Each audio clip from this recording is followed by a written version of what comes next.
What if the blessings you are praying for are not meant to stay with you, but to flow through you like a river? Many people cry to God for blessings, many people fast and pray for increase.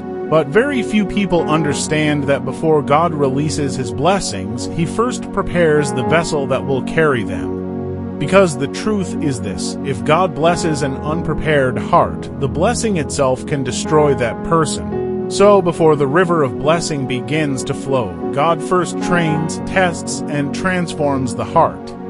Listen carefully. Scripture foundation, Psalm 65 verse 9 says, "You care for the land and water it, you enrich it abundantly. The streams of God are filled with water to provide the people with grain, for so you have ordained it." This scripture reveals something powerful about the nature of God. God is a giver. God is a provider. God is a blesser. He waters the land. He enriches it abundantly. He fills His streams with water so that people may have grain. In other words, God does not bless sparingly. He blesses abundantly. But there is a principle hidden in this scripture. The blessings of God are like streams and rivers are meant to flow. Think about a river. A river flows continuously. It moves from one place to another. As it flows, it waters farms, nourishes plants, sustains animals, and supports human life. Wherever a river flows, life increases, but imagine a river that suddenly stops flowing. When water becomes stagnant, it begins to smell. It becomes polluted, it becomes unhealthy, and eventually useless. This is the same principle with the blessings of God. When God blesses a person, that blessing is not meant to remain locked inside one life. God's blessing is meant to overflow. It is meant to reach other people. It is meant to bless families, communities, and generations.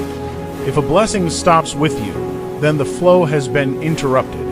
And when the flow stops, the purpose of the blessing is lost. But here is something many people do not understand. Before God allows His river of blessing to flow through a person, He first prepares that person through trainings and treatments. These divine trainings shape the heart.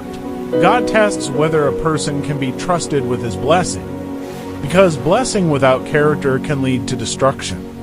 That is why God often takes His people through seasons that look like delay, discipline, or hardship, but those seasons are not punishment. Their preparation. God may train you through sowing and generosity, forgiveness, humility, patience, self-denial, and learning to see yourself as nothing without God. Proverbs 13 verse 7 reminds us of a powerful truth. One person pretends to be rich, yet has nothing. Another pretends to be poor, yet has great wealth. God trains the heart to become malleable, soft, and humble before Him, because a proud heart cannot carry the river of God's blessing. These trainings are not meant to weaken you. They are meant to preserve you. They prepare you to stand strong when the river of blessing begins to overflow. Because when blessing comes, it often brings attention, praise, recognition, and influence. And these things can easily distract a person from God. That is why God trains His children early. The training builds spiritual strength. It prepares you to swim even when the current becomes strong. Have you ever noticed something interesting about fishes in a river?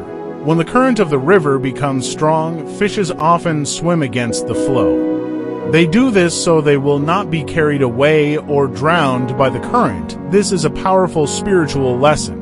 When the river of blessing begins to flow in your life, the current of success can become strong. People will praise you.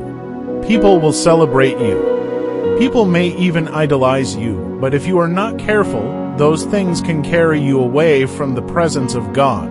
That is why the trainings of God are important. They help you swim back toward God, even when the river is overflowing. There are dangerous currents that often come with blessing. Currents like pride, currents like self-glory, currents like the praise of men, currents like the honor and recognition of people. If a person is not trained, these currents can slowly pull them away from God, but when God has trained your heart, you will remember that everything you have came from Him. Instead of pride, you will have humility. Instead of seeking the praise of men, you will seek the presence of God. Instead of being carried away by success, you will remain anchored in gratitude, the true purpose of blessing. The true purpose of blessing is not self-glorification, it is impact. God blesses you so that you can bless others. God lifts you so that you can lift others. God pours into your life so that the overflow will reach those around you. When God's river flows through a life, that life becomes a channel of blessing. Families are helped. Lives are changed. Communities are transformed. This is the true beauty of God's blessing. My dear viewers, God is ready to bless His people. Even this year, God is preparing many people for a greater flow of His blessings, but remember this. Before the river flows, the vessel must be prepared. If God is taking you through certain trainings right now, do not become discouraged. Those trainings are not signs of rejection. They're signs that God is preparing you for the river of blessing. And when that river begins to flow in your life, remember this message. Do not allow the current of pride, hype, or the praise of men to carry you away. Remain humble. Remain grateful. Remain close to God and allow the river of blessing to flow through you and touch many lives. Shalom.